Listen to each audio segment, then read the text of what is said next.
Hey everybody, hello and welcome back to our channel Info Island. And guys, wishing you all a very happy and prosperous Diwali. आज छोटी दिवाली है. Tomorrow and day after tomorrow we will be celebrating बड़ी दिवाली.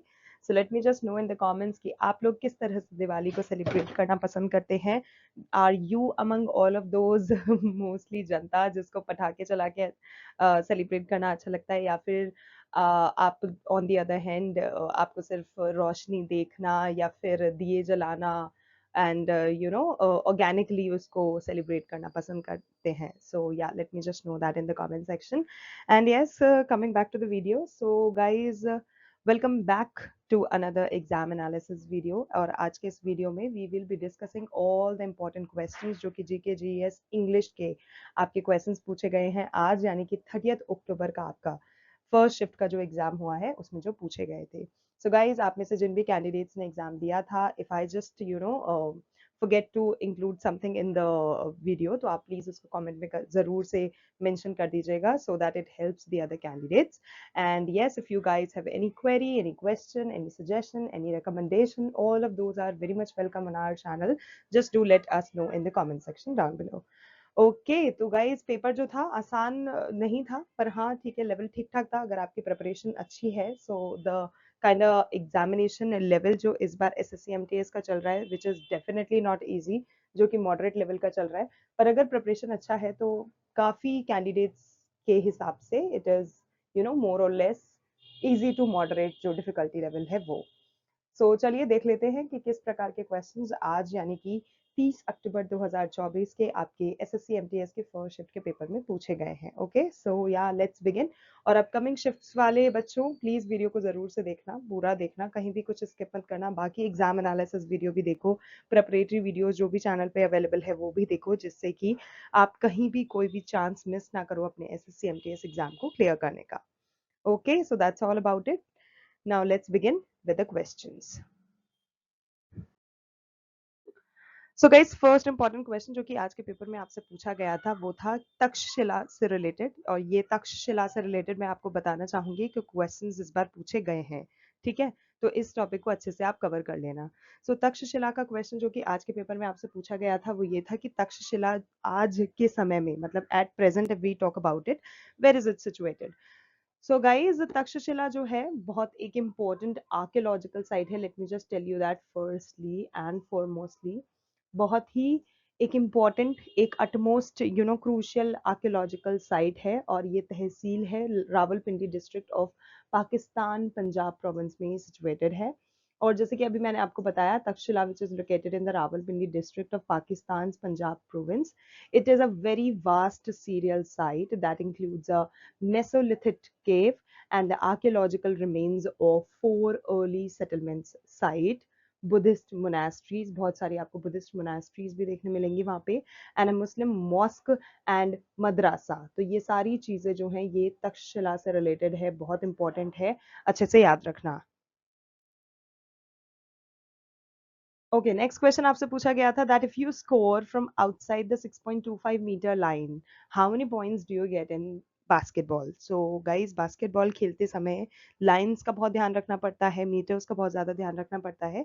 सो आपसे question ये पूछा गया था कि जो 6.25 मीटर की लाइन जो होती है, राइट, अगर आप वहां से स्कोर करते हैं, मतलब 6.25 मीटर की जो लाइन है उसके बाहर से अगर आप स्कोर करते हैं तो आपको बास्केटबॉल में कितना पॉइंट्स मिलेगा. सो गाइज, अगर ऑप्शन में 3 गिवन था तो इसका करेक्ट आंसर क्रिस्टल क्लियर हो जाएगा 3. ठीक है, अब let me just tell you in detail how. So guys, सबसे पहला पॉइंट तो यही है that if you actually make a shot from outside the point line at 6.25 meters, जो कि अगर हम देखें एक्चुअल में जो होता है फुट में, अगर हम बात करें फीट्स में हम बात करें तो होता है 20.5 फीट्स.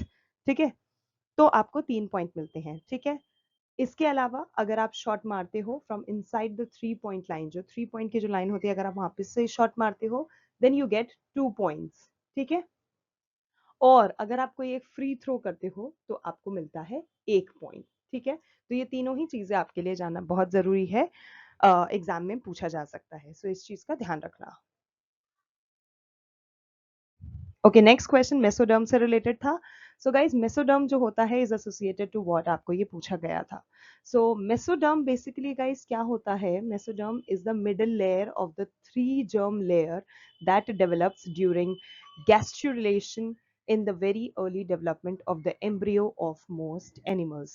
एम्ब्रियो जब बच्चा बनता है तो उसको जो बोलते हैं वो वाला लेयर का हम बात कर रहे हैं. अब इसमें गाइस 3-4 लेयर्स होती हैं जैसे कि आपको बताया, जिसमें जो मिडिल लेयर होती है वो तो मेसोडर्म कहलाती है जैसे कि यहाँ पे मेंशन है, लेकिन उसमें जो आउटर लेयर होती है वो एक्टोडर्म कहलाती है. तो गाइस आपको हो सकता है एक्टोडर्म पूछ लिया जाए, तो अच्छे से ध्यान रखना, जो आउटर लेयर होती है वो एक्टोडर्म कहलाती है, जो इनर लेयर होती है वो एंडोडर्म कहलाती है. और इन दोनों एक्टो और एंडो के बीच वाली जो लाइन हो गई, लेयर हो गई, वो मेसोडर्म कहलाती है. So all of these three are very important, अच्छे से याद रखना. Okay, next question. What is the change in two pieces of coal when one is cut into two parts and the other one is burnt? ठीक है. तो guys दो अलग अलग रिएक्शन देखने को मिलेंगे क्योंकि दो अलग अलग प्रोसेस हो रहे हैं. एक को आप जला रहे हैं, एक को आप काट रहे हैं. तो आपसे पूछा गया था चेंज जो होगा इसको करने के बाद वो क्या कहलाया जाएगा. So guys let me just tell you, सबसे पहले वाली चीज तो फिजिकल चेंज कहलाएगी. सो एक फिजिकल चेंज होगा जब one of the two pieces of coal is cut into two part. ठीक है, तो वो हो गया आपका भौतिक चेंज जिसे हम कहेंगे. ठीक है, लेकिन जब आप एक जो अदर वन है उसको जला रहे हैं तो उस टाइम जो चेंज प्रोड्यूस होगा वो होगा chemical change. So while a chemical change takes place when the other one is burned. तो ये दोनों ही important है, ध्यान में रखिएगा. Okay, next question. Who is the present Central Vigilance Commissioner? Which means who is the present CVC? And the correct answer for this is A.S. Rajiv. So A.S. Rajiv is the correct Central Vigilance Commissioner. ठीक है guys, make it double E here. ठीक है, राजीव में double E आएगा यहाँ पे. So A.S. Rajiv was sworn in as a member of the Central Vigilance Commission. कब? 11th of March 2024 को न्यू दिल्ली में. तो ये चीज भी आपको याद रखनी है. He was administered the oath of office by Central Vigilance Commissioner, जो कि उस समय में थे प्रवीण कुमार श्रीवास्तव. जो प्रवीण कुमार श्रीवास्तव थे उन्होंने इनको शपथ दिलवाई थी. The tenure of the Central Vigilance Commissioner and the Vigilance Commissioner is 4 years. ठीक है, CVC का जो tenure हो गया वो हो गया आपका 4 साल, या फिर till the incumbent attains the age of 65 years, या फिर 65 साल की उम्र, जो भी जल्दी होगा वो आपका रिटायरमेंट एज कहलाएगा. Okay, the central vigilance commission was set up by the government in February. तो गवर्नमेंट ने सेंट्रल विजिलेंस कमीशन को लेकर आया था इन द ईयर 1964. बहुत पुराना बात हो गया. On the recommendations of the Committee of Prevention of Corruption headed by शरीके संथानन. ठीक है, इनके रिकमेंडेशन पे करप्शन ना हो इसीलिए इस कमीशन को लेकर आया गया था 1964 में. ठीक है, इंपॉर्टेंट इंफॉर्मेशन है, याद रखना. ओके गाइज, नेक्स्ट क्वेश्चन आपसे वाटरवेज से रिलेटेड पूछा गया था. तो गाइज वाटरवेज के भी बहुत क्वेश्चंस आ रहे हैं जिसे हम जलमार्ग बोलते हैं. सो आपसे पूछा ही गया था that the Udyog Mandal canal is a part of which of the national waterways. So guys इसका करेक्ट आंसर है NW3 यानी कि नेशनल वाटरवेज 3. जो वेस्ट कोस्ट कैनाल है वो कोट्टापुरम से कोल्लम के बीच में डिक्लेयर किया गया है as a national waterway number 3. तो ये जो नेशनल राष्ट्रीय जलमार्ग नंबर 3 है ये कहाँ से कहाँ तक का है आपको पता होना चाहिए, कोट्टापुरम से लेके कोल्लम तक. ओके, नेशनल वाटरवे की बात करें तो गाइज नेशनल वाटरवे 1 जो है, जो NW1 है, जिसको गंगा भागीरथी हुबली रिवर सिस्टम के नाम से भी जाना जाता है. It runs from Prayagraj in Uttar Pradesh. ठीक है, Prayagraj Allahabad in Uttar Pradesh to Haldia in West Bengal. तो जो NW1 है वो यहाँ से यहाँ तक बहता है. और NW1 जो है that is the longest national waterway in India. तो ये चीज भी आपको याद रखनी है. और अगर उसकी लेंथ की बात करी तो it has a length of 1620 metres. और ये जो वाटरवे है it runs on the river Ganga. ठीक है, और बात करें इसको एक नेशनल वाटरवे कब बता दिया गया था, तो इट वाज डिक्लेयर्ड, उसको एक नेशनल वाटरवे घोषित कर दिया गया था इन 1986। तो ये चीज भी आपको ध्यान में रखना है। ओके, नेक्स्ट क्वेश्चन आपसे पूछा गया था नॉन कोऑपरेशन मूवमेंट, जिसको 1920 में स्टार्ट किया गया था महात्मा गांधी के द्वारा अंडर द नेम ऑफ असहयोग आंदोलन।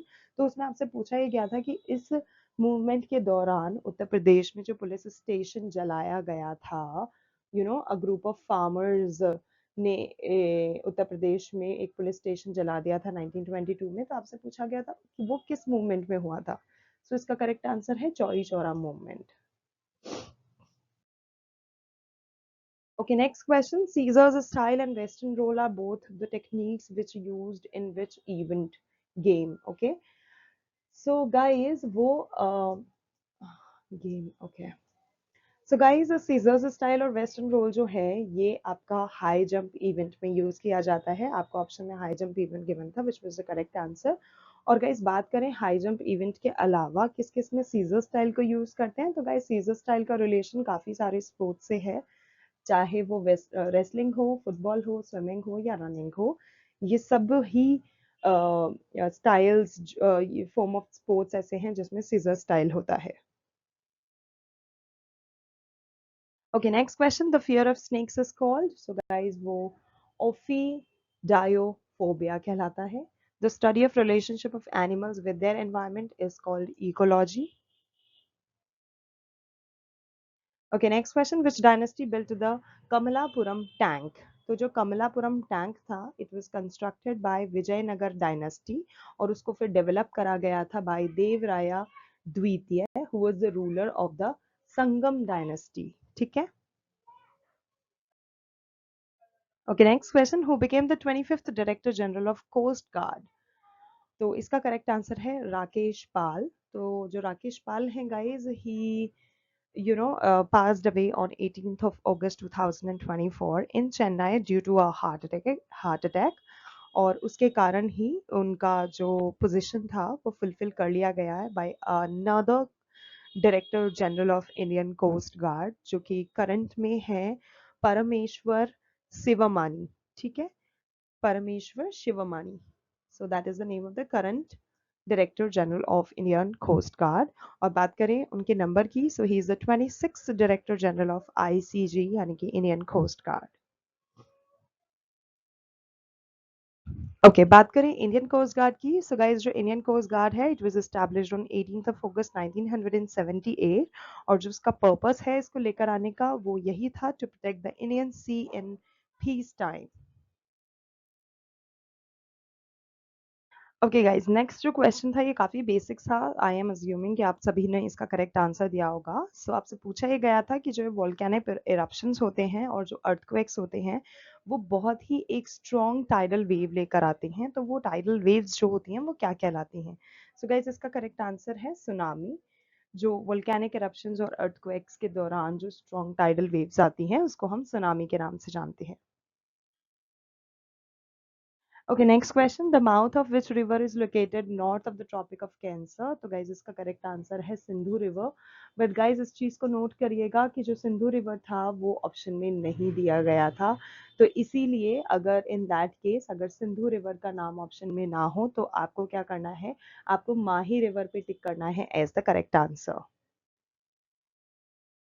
बिकॉज जो माही रिवर है वो क्रॉस करती है the Tropic of Cancer twice, और जो माही रिवर है it originates from Vindhya mountains of Madhya Pradesh, और जो माही रिवर है it flows into the Arabian Sea through the Gulf of Khambhat. ठीक है, एंड अगेन जो माही रिवर है वो कुछ स्टेट्स को क्रॉस करती है while flowing, so it flows through Madhya Pradesh, Gujarat and Rajasthan. Okay, next question. Mamallapuram उत्सव के बारे में पूछा गया था गाइज। यहाँ पे बहुत सारे बच्चे कंफ्यूज हो गए थे क्योंकि मम्मलापुरम और ये मलप्पुरम ये दो अलग अलग फेस्टिवल है, जिसमें जो मम्मलापुरम उत्सव जो है this is celebrated in Tamil Nadu, लेकिन जो मलप्पुरम फेस्टिवल है ना guys this is celebrated in the Malappuram district of Kerala. So अगर मलप्पुरम गिवन होता तो केरला होता, बट क्योंकि ममल्लापुरम था इसीलिए तमिलनाडु इसका करेक्ट आंसर होगा। अब गाइस तमिलनाडु में मनाए जाने वाले कुछ और फेस्टिवल्स देख लेते हैं जिसमें है पोंगल। ठीक है, पोंगल यहाँ पर बहुत हर्ष और उल्लास के साथ मनाया जाता है and it is the very famous festival of Tamil Nadu. और ये जो फेस्टिवल है ये जनवरी में मनाया जाता है और इसको एक फसल उत्सव का नाम दिया गया है। और ये जो त्योहार होता है it is a 4 day event, 4 दिवसीय त्योहार है। पोंगल के जो 4 दिन होते हैं ना, चारों ही अलग अलग नाम से जाने जाते हैं। जैसे कि पोंगल का जो पहला दिन है उसको भोगी पोंगल कहते हैं, दूसरा दिन जो है उसे सूर्य पोंगल कहते हैं, तीसरे दिन को हम मट्टू पोंगल के नाम से जानते हैं और आखिरी में जो आता है उसको कानूम पोंगल कहते हैं। So these are the very 4 important days that Tamil Nadu के जो लोग होते हैं they celebrate while performing and celebrating Pongal festival. Okay, next question आपसे पूछा गया था कि जो गंगूबाई हंगल हैं she is associated to what. So let me just tell you, Gangubai Hangal जो हैं she was a very famous singer and वो khayal state of Hindustani classical music से रिलेट करती हैं। जो गंगूबाई हंगल हैं वो 5 मार्च 1913 को जन्मे थे हुबली कर्नाटका में। ठीक है, and she belonged to the Kirana family. और जो गंगूबाई हंगल हैं उन्होंने काफ़ी सारे अचीवमेंट्स अपने नाम किए थे, काफ़ी सारे अवार्ड्स जीते थे, जिसमें उन्हें 1972 में पद्म भूषण से नवाजा गया था। 1973 में उनको संगीत नाटक अकादमी पुरस्कार मिला था एंड इन द ईयर 2002 उनको पद्म विभूषण से भी सम्मानित किया गया था। So these are some of the main achievements that Gangubai Hangal had in her career. और उनकी एक फेमस ऑटोबायोग्राफी भी आई थी। सो गाइस उनकी जो फेमस ऑटोबायोग्राफी का नाम है आपको जान लेना बहुत ज़रूरी है बिकॉज हो सकता है आपसे कभी पूछ लिया जाए। So the name of her autobiography is नन्ना बादुकिना हाडू, जिसका मतलब होता है हिंदी में अगर हम बताएं तो मेरे जीवन का गीत। तो this is very important. Okay, next question आपसे पूछा गया था that which union territory is the least populated union territory according to 2011 census survey, जिसका करेक्ट आंसर होगा लक्षद्वीप।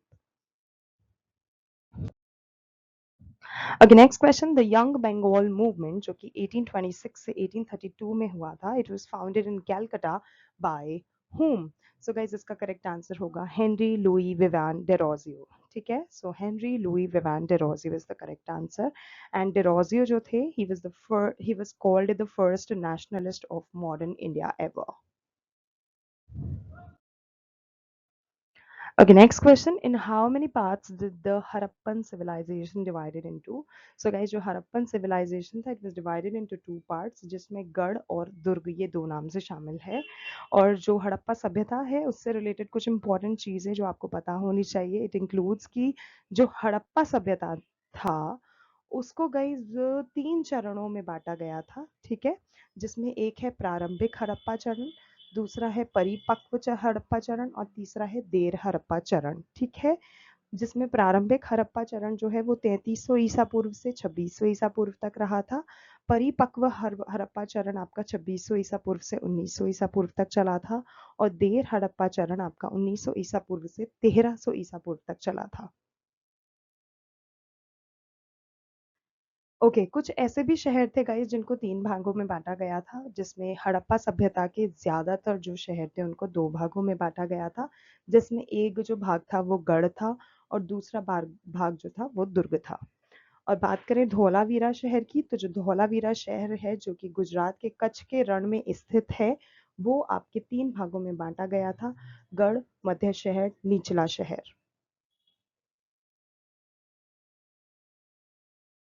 ओके, नेक्स्ट क्वेश्चन आपसे पूछा गया था that who one the national dance Shiromani award 2022। सो इसका करेक्ट आंसर होगा अपर्णा सतीसन, जो कि एक फेमस कुचिपुड़ी डांसर है। Okay, next question, who wrote the famous book the God of small things. तो गाइस जो गॉड ऑफ स्मॉल थिंग्स है ये अरुंधति रॉय के द्वारा लिखी गई एक काफ़ी फेमस पुस्तक है, जिसके लिए उनको मैन बुकर प्राइज भी मिला था in the year 1997 for this particular writing of hers. और वो जो है वो फर्स्ट इंडियन फीमेल थी जिनको मैन बुकर अवार्ड मिला था। ठीक है, और इन्हीं राइटिंग्स के अलावा भी कुछ और फेमस राइटिंग्स रही हैं उनकी, अरुंधति रॉय की, उसमें है उसमें ये कुछ नाम इंक्लूडेड हैं, जैसे कि the ministry of utmost happiness, the cost of living, an ordinary person's guide to empire, capitalism, a ghost story, walking with comrades, the algebra of infinite justice. Guys, algebra of infinite justice भी आया था question.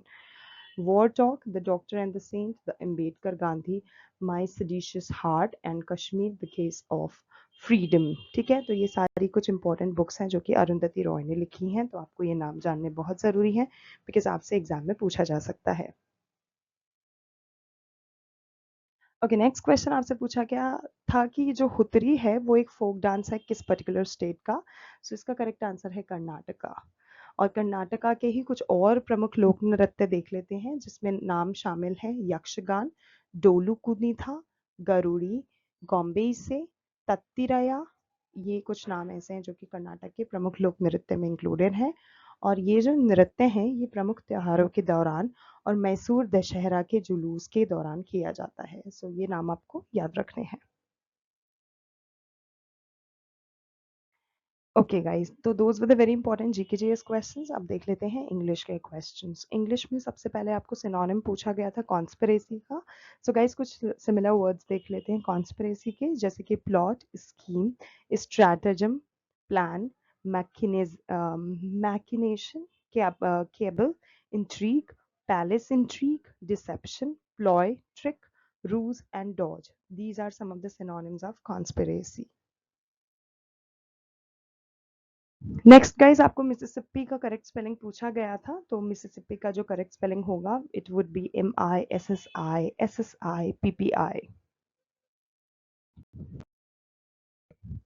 Next आपको diligent का synonym पूछा गया था, तो diligent के कुछ सिमिलर वर्ड्स देख लेते हैं, जिसमें डिलिजेंट का सिनोनिम जो बेसिक हो गया वो तो हो गया हार्ड वर्किंग। ठीक है, इसके अलावा industrious, assiduous, conscientious, particular, punctilious, meticulous, painstaking, rigorous and exacting. ये सब कुछ सिमिलर वर्ड्स हैं डिलिजेंट के। ओके, नेक्स्ट क्वेश्चन गाइस, आपको एंटोनिम पूछा गया था एली का। सो एली का जो एंटोनिम होता है वो होता है एनिमी या फिर opponent. Okay guys, so that's it. Those were the very important GK GS and English के क्वेश्चन जो कि आज यानी कि 30 अक्टूबर के आपके एसएससी एमटीएस के फर्स्ट शिफ्ट के एग्जाम में पूछे गए हैं। अगर आपको वीडियो अच्छा लगा, इन्फॉर्मेटिव लगा, then don't forget to like, share and subscribe to our channel info island. And also इसी तरह से बने रहिए because we do come up with informative videos almost daily on our channel. If you guys have any recommendation, suggestion, please do let us know that in the comment section down below. We will come up with a solution for that. आज के लिए बस इतना ही। Thank you so much for your time, thank you so much for watching. We will see you in our next video. तब तक के लिए much love, happy Diwali, stay safe, and yes, all the very best to all the candidates.